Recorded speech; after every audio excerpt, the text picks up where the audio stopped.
If you're new to our channel, we'd love to have you join our little community. Just hit that subscribe button and turn on those notifications. We promise it will be worth your while. The buzzer sounded, ending over. Time at the small arena as the crowd of a few hundred fans cheered the effort of both teams. It had been a hard-fought tournament just outside Minneapolis, Minnesota, where the nation's best pre-high school travel hockey players gave everything they had in the championship game against the Canadian champion from Montreal. Even after the overtime period, the game was still deadlocked in a tie as the predominantly high schoolers skated over to their coaches for instructions. "Oh no," screamed Kristen, grabbing her head nervously. "Is it a shootout? Please don't tell me that." "Of course it is," said Brody, reaching over and rubbing his wife's back. "You've been to a million tournaments for the last 2 years. You know it is." "Yeah. But he played with kids his age. Not this crazy team. Where is he playing with these big kids?" "I can't take the pressure," said Kristen, biting her nails as she stared down at the coach, giving instructions to his player. "Please don't let him pick Paulie. He's only just 12, and it wouldn't be fair to put that much stress on him." "Mom, he's their leading scorer," said Bridget, snuggling in with her mother. "I'd put him in." "Wouldn't you?" "Relax, both of you," said Brody, wiping his palms. "He better pick him if he wants to win and keep our streak alive. My son is a winner, and he'll want to be one of the shooters. Who cares if he's the youngest kid on the team?" 90 seconds felt like an eternity to the fans as the coach discussed strategy with the players. Paul Pietro had been selected for this elite travel team and had enjoyed success the whole year with the team. Having just turned only 12, he was a good 3 years younger than most of the players, yet age was not a factor for him, as his skill was unquestionable. "Oh my God," shivered his mother. "He's out there. The idiot picked my baby." "He's no idiot," said his father. "He wants to win and keep their streak alive." Since Paul joined the team 18 months earlier, the team had not lost a game, and it appeared the coach was not inclined to lose one now. Even though he was clearly not as experienced in big games like this, he was still the team's leading scorer and best skater. As they lined up taking turns, he had been chosen to shoot third or last as each kid was announced and took their turn. As the shootout began, each shooter attempted to score, yet each was unsuccessful. All 3 shooters on the opposing team denied, and both ahead of him on his team as well. As he skated to the center of the ice calm and collected. "Come on, Paulie," yelled his sister. "You got this, buddy," screamed his father. "I can't watch," said his mother, peeking through her fingers. I hate this, coach. He's just a baby." "Look at him. He looks so tiny," said his sister. "Come on, Paul, you can do it." "Oh my God, oh my gawk," shrieked his mother as he began skating. His mother's screams were intolerable as her son felt no pressure, making some sharp, quick moves from his forehand to backhand and then back to his forehand, stick handling. It was like everything was in slow motion as he got the goalie to commit to opening his legs as he took the fake and then snapping the puck right through the 5-hole for the victory. His family and the majority of the crowd screamed, jumping up and down as his team mobbed him as sirens flashed as they had won the championship. He felt amazed being piled on by his teammates as his mother cried like a baby, and then just like that, the most stressful yet prestigious tournament was over as he had won the National Cup in only his first year.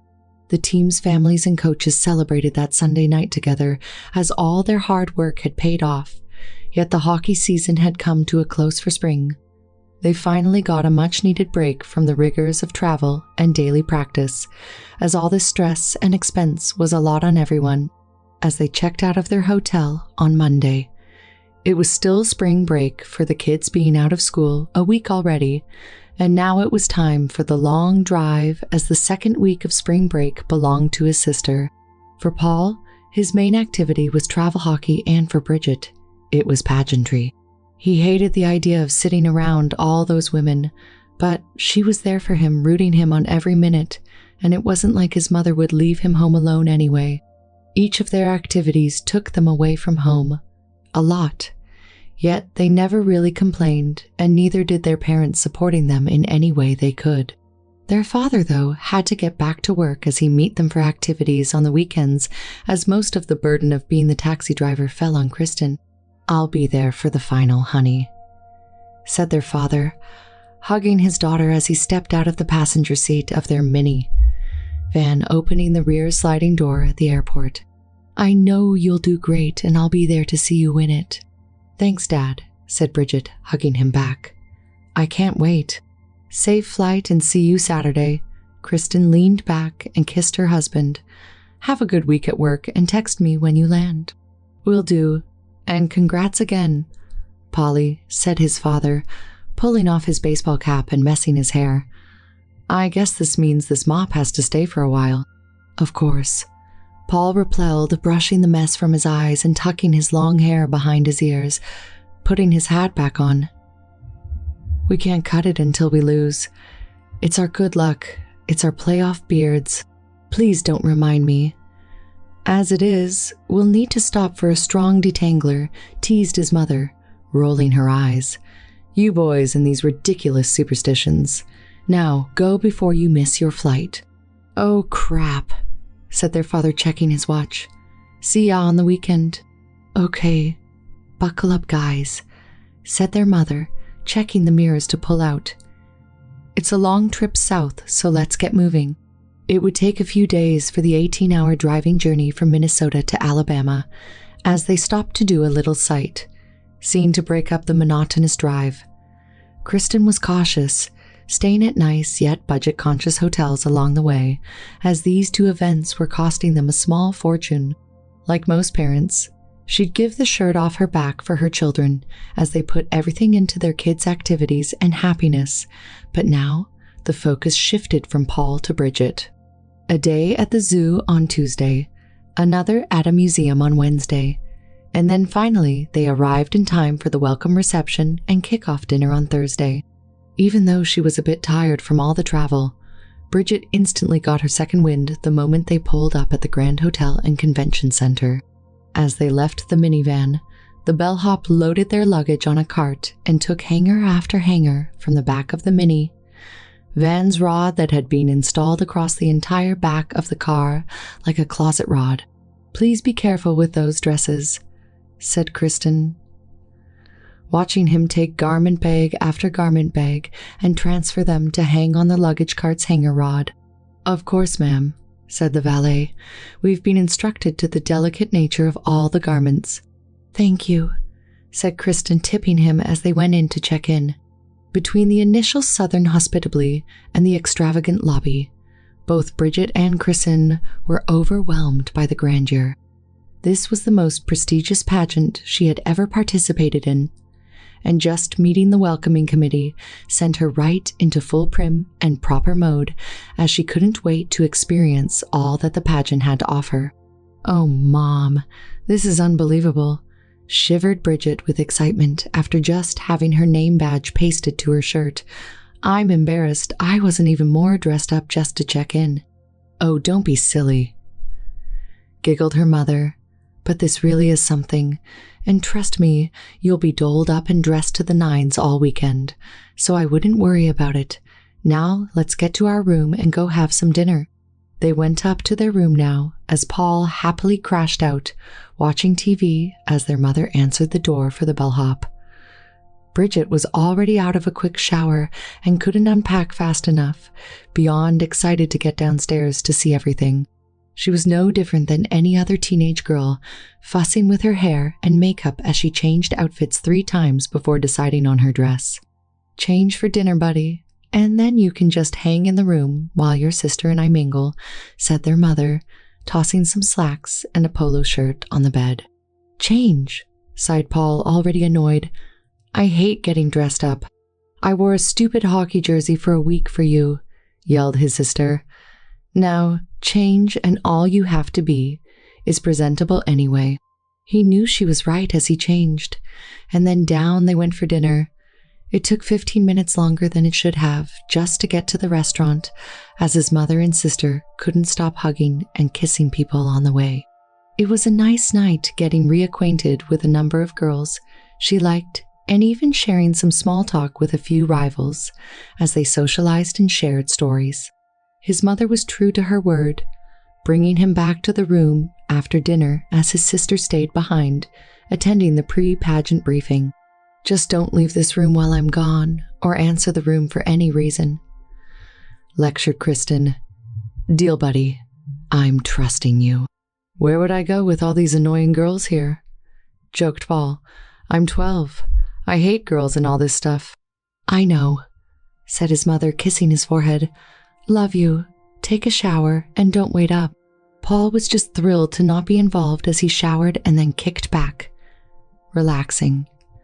It was great just not having to practice or travel while they left, as he just laid back watching wrestling and then fell asleep on the bed. When they woke him Friday morning, Bridget was in her glory, dying to participate in the weekend's festivities as she could barely control her enthusiasm. "Get up, brother," Mom said. "Go brush your teeth and get dressed," said Bridget, pulling off the covers. "We're having breakfast and then I have to go to my check-in." "I can't be late, and I never made you late." "I know." Paul wandered into the bathroom. After 5 minutes, his sister was pounding on the door as he quickly brushed his teeth and took care of his morning business. "I'm coming," yelled Paul, flushing the bowl and washing his hands. "Come on, get ready, honey," said his mother, tapping her watch the moment he exited. "Your clothes are on the bed." He was happy to put on the jeans, t-shirt, and sneakers that his mother had ironed, and then quickly they were out the door for breakfast. Why Bridget even bothered he didn't know, as she barely ate, and then they headed down to the check-in area. He sat in a big waiting area with his mother and sister, as she filled out form after form. He was one of the only boys there, as he just sat, patiently playing games on his iPad while the women talked non-stop, cackling like hens, as he did his best drowning out everything with his headphones in his ears. "Oh, so lovely to see you again, Kristen, and congratulations, Bridget, on making it to the pageant," said a woman with a headset on and a clipboard in her hand. "Good morning, Lillian," said Kristen, softly shaking her hand. "This place is absolutely gorgeous. What a wonderful selection of a venue." "Isn't it?" said Lillian, very full of herself. "I've been dying to bring my pageant back here for years, and at least finally now we have some contestants worthy of a place like this." "Oh, yes, from the looks of the beautiful young ladies I've seen so far," said Kristen, hating the pompous nature of Lillian. "It seems you do." "I know," said Lillian, checking off some things on her chart. "So I'll need you to get to hair and makeup, Bridget. You're slotted for 10, 15 just down the hall in the Salon G, and then once you're back here, you can change into your first dress at 11. 30 for 12, 15 runway, and round 1 of judging. And you have a picture of your dress and have an idea of how you picture of your dress and have an idea of how you want your hair, right?" "Yes, of course. I'm very organized," said Bridget, showing off the dress on her phone. "I have everything outlined for each change." "Excellent," said Lillian, checking off some more boxes. "Then run along, please." "Thank you." "Mrs. Linfield, I can't wait," yelped Bridget, grabbing her pocketbook before hugging her mother and scurrying down the hall. For the next hour, Kristen socialized with the other mothers while their daughters were getting made up, and Paul just sat in the corner, quietly playing video games with his earbuds in. Every now and then, one of girls would return and the women would fuss over them, building their confidence as they took turns changing into their first round pageant dresses. When finally Bridget returned made up to the nines, her mother was almost to tears seeing how beautiful she turned out. "Oh, Bridget," sighed Kristen, trying to keep it together. "Don't you love it, Mom?" said Bridget, framing her face proudly with her hands and posing. "I told you the highlights would really sparkle once they put it up." "You were so right, honey," replied her mother, inspecting every inch of her hair and face. "You almost look like you should be getting into your senior prom gown and not some pageant. The curls, the updo, you're so beautiful, and you look so damn mature. I almost feel sick." "Easy, Mom," giggled Bridget, loving it. "I'm only 14 and Dad would freak just hearing you say that." "I know," said Kristen as they both cracked up. Kristen looked mature and glamorous beyond her years now, with sparkling fuchsia lips and blended violet eyeshadows. Her mother was used to seeing her heavily made up during pageantry, with big lashes and flawless skin, yet this time it seemed so much more dramatic. She had recently convinced her mother to allow her to add platinum highlights to her already dyed golden locks, yet now, with her latest style, she looked ready for the red carpet. The stylists had taken her long, layered straight hair and rearranged it into a side-parted sleek updo that quickly climbed into 2 layers of 3-inch pinwheel curls. It was a style that Kristen had found a picture in the latest Teen Vogue magazine, yet the result on Bridget was more than she was prepared to handle. Seeing it and loving it in the magazine was one thing, but now her daughter donning the look she had seen on a model was almost overwhelming, as she could see the confidence exuding from Bridget. "I'm gonna go change, Mom," said Bridget, grabbing her dress from the rack. "You may not have noticed, but almost everyone is changed already." "Good idea," Kristen said as Bridget was right, as half the girls were now dressed and left the room. She took her little suitcase with her shoes and hose and went into the dressing area to change. After a few minutes, out popped her head through the curtain, frustrated and looking over at her mother. Mom, please come over here," stuttered Bridget, poking only her head through the curtain. "Please hurry up." "Relax. You know I have more hose in the bag," said her mother. "You know I always do." "No, it's not that," said Bridget, wiggling her fingers. "My tips aren't that sharp, and I didn't rip anything, but something's wrong with my dress. It's not fitting." "What are you talking about? Your grandmother just finished that," replied her mother, coming inside the dressing room. "Of course it'll fit. You haven't gained a pound in months." "It's not closing, and it's too short," said Bridget, starting to get emotional. "It couldn't be my boobs. I've been dying for them to blossom a little, but they haven't. Oh my God, Mom. Something's wrong." "Stay calm, Bridget," said her mother, trying to close the zipper in the back. "Maybe you're bloated, but your period was 2 weeks ago. You shouldn't be, and I didn't grow 6 inches," screamed Bridget. "It won't close, and it's too short." "Okay, easy. Take it off," said Kristen, trying to stay calm. "Let me go get your other dress. Worst case, you'll wear that first, and I'll get another dress from the room. Remember, we brought 3 extras in case you changed your mind anyway." "Okay," said Bridget, calming down as her mother ran out and got the other dress. "You must be kidding me, Mom," shivered Bridget, trying on the next one. "This can't be happening." "I don't understand it," said Kristen, as again it was too short and wouldn't close. "Could your grandmother have made a mistake?" "Please don't say that," Mom cried Bridget, now in full panic mode. "I will freak out. I'll be eliminated if I don't get out there." "Just sit here for a minute while I call her," said Kristen, darting out of the room. "I'll figure something out, honey." Kristen hurried back to all her stuff and quickly dialed up her mother. "Mom, it's me," mumbled Kristen. "We've got a problem with Bridget's dresses. Nothing is fitting."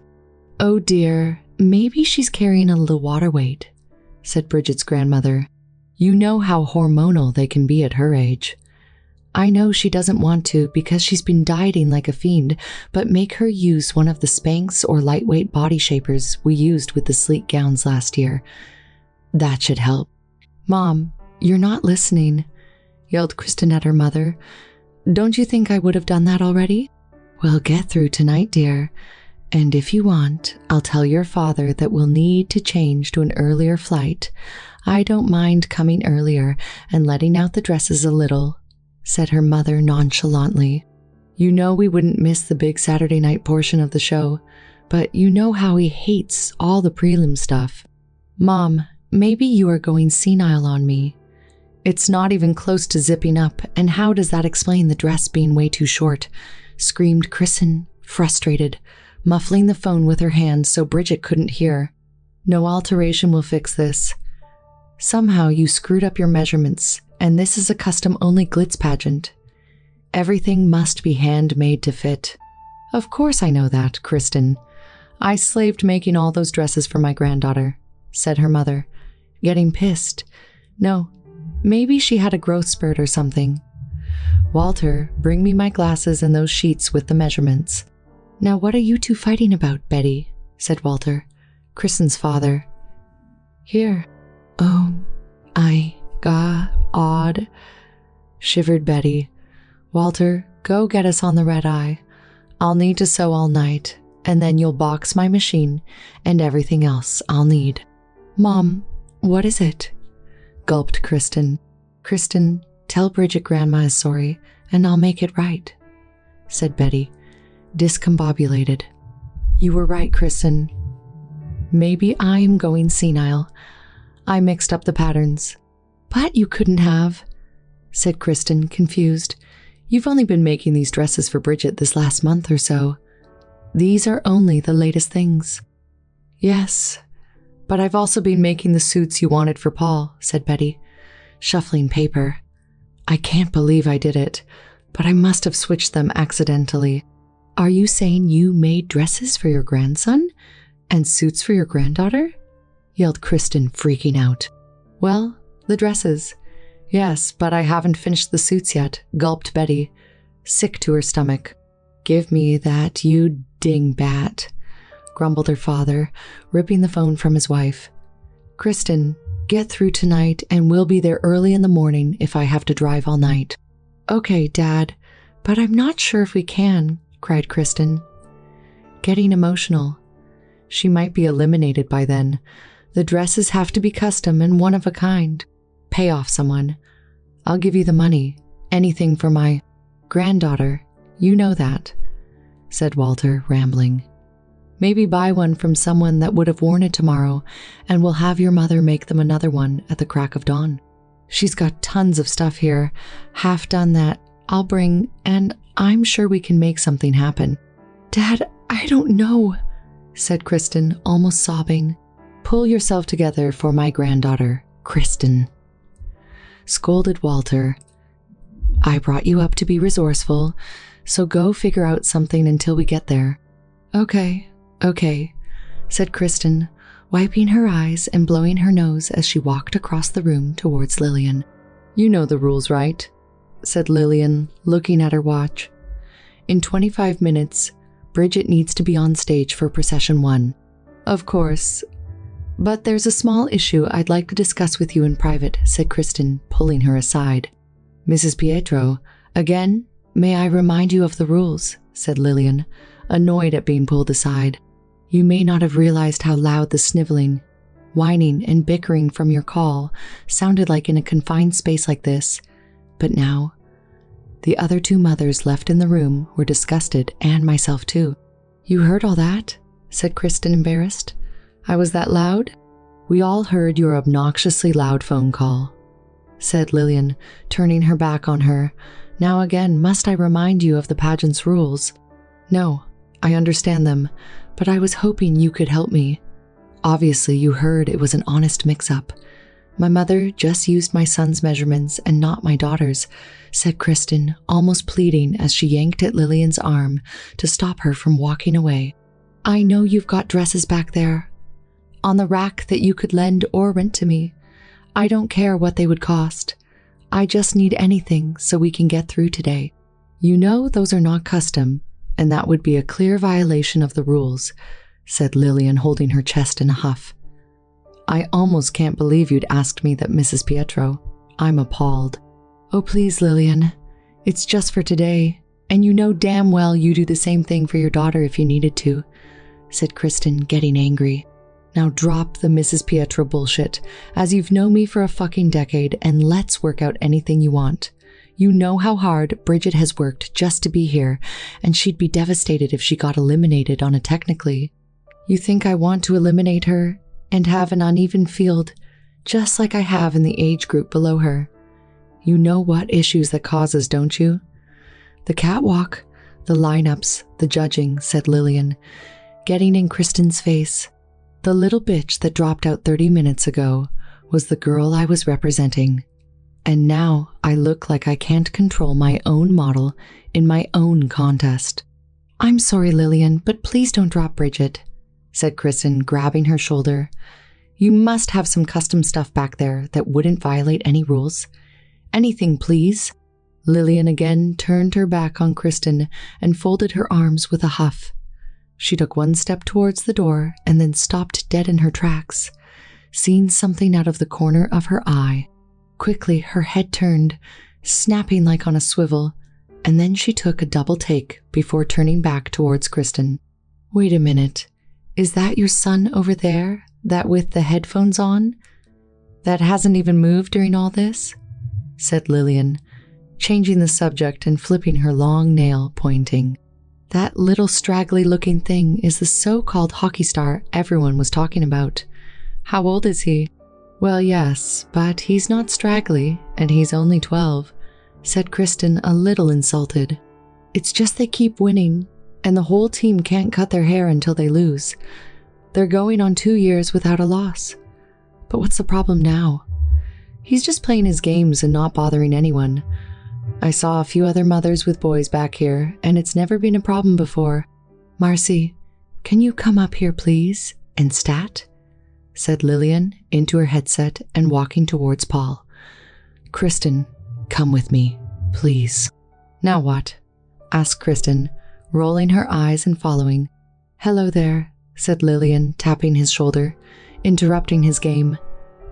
If you wouldn't mind standing for me, dear. Okay, said Paul, annoyed his game was interrupted. What's up, Lillian? Said Marcy, half out of breath as she sprinted from the hair and makeup room. Well, seems we all have a major issue that I'm working on resolving, said Lillian, touching his long hair that spilled out of his little ski cap behind his ears. You've got 2 hours until the younger girls go on. You think you could make this work? This meaning him, said Marcy, surprised, looking him over. Yes. We believe he's got an entire weekend's worth of custom dresses made to fit, and we've got a slot to fill, said Lillian, lifting the long length atop his ski cap and twirling it like a bun, holding it there. You kidding me? Marcy nodded. That would be so much fun. I'd love the challenge. Lillian, are you crazy? Asked Tristan, looking down at her son, unaware of what they were discussing. That's my son. No, Kristen. That's your bargaining chip. I'm short in the junior teen group, and I'd rather not have the same problem with our Miss Teen level. Lillian annoyingly tapped Kristen's shoulder. You did say you'd do anything to help your daughter, right? But you can't put a boy in a girls' contest, could you? Kristen nervously asked her. Kristen, luckily he's of appropriate age, and we don't discriminate by gender. At least we don't anymore. Last year, we had to take the must-be-a-natural-born female rule out to comply with the national initiative to support GLOB causes and match the global competition rules, Lillian stated. We just require a dress code that obviously someone of the alternate gender normally wouldn't want to wear or even look to participate in an extravagant pageant such as ours. I can't believe you'd stoop this low, chirped Kristen. You want me to let you dress up my son just so you won't be embarrassed that your contestant dropped out on you. Oh, Kristen, please, said Lillian, flipping her wrist. I've won 6 of the last 10 times in the junior teen category, so it's not like I'd have any expectations. But of course, I'd save face to my backers and sponsors.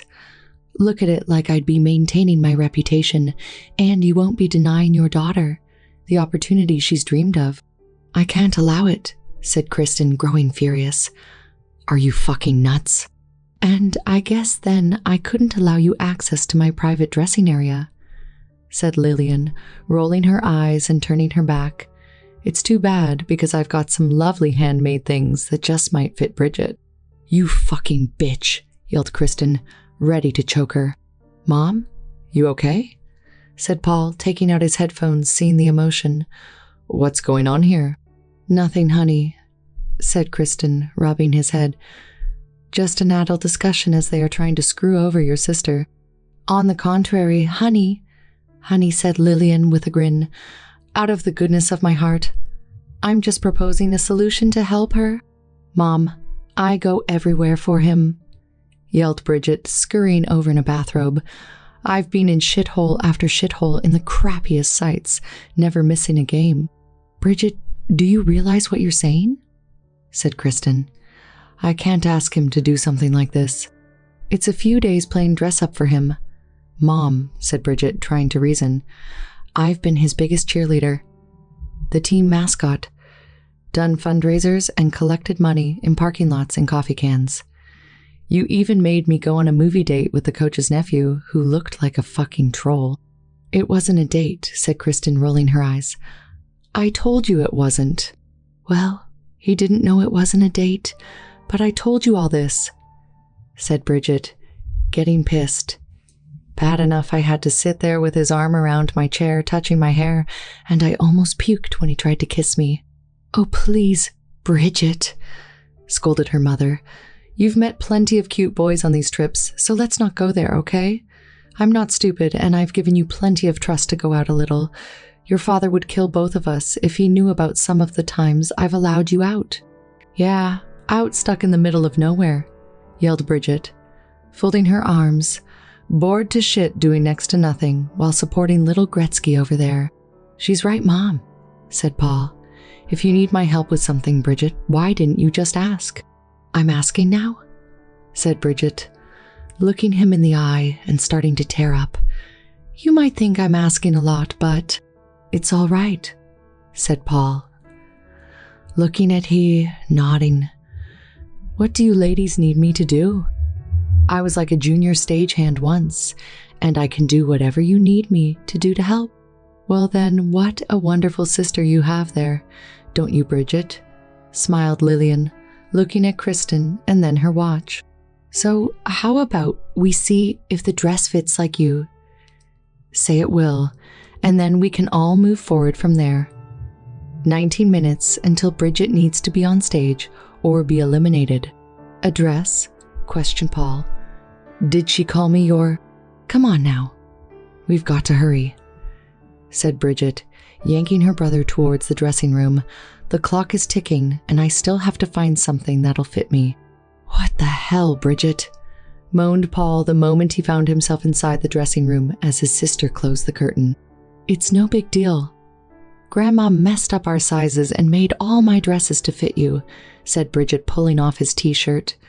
"Once they make you up, no one will know it's you, and I've seen you in your underwear like 100 times wandering the house, so it's no time to be shy in front of me now."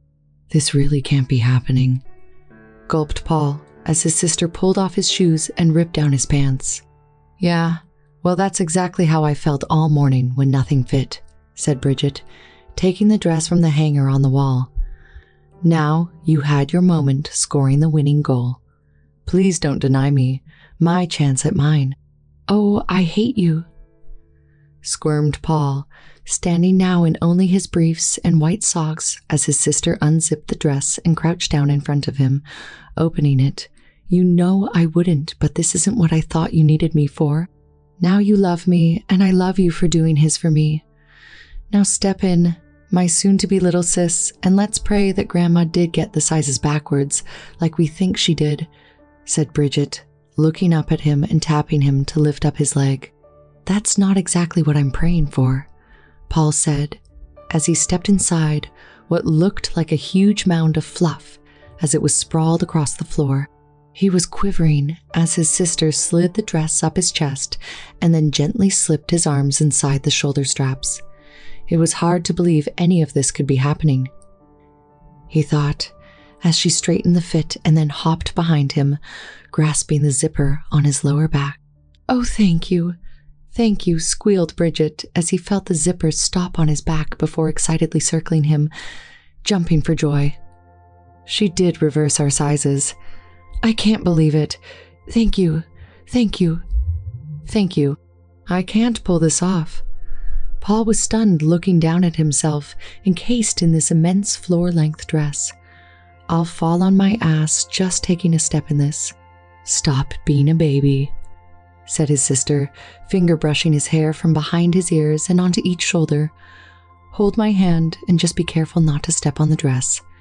Take little steps and you'll be fine.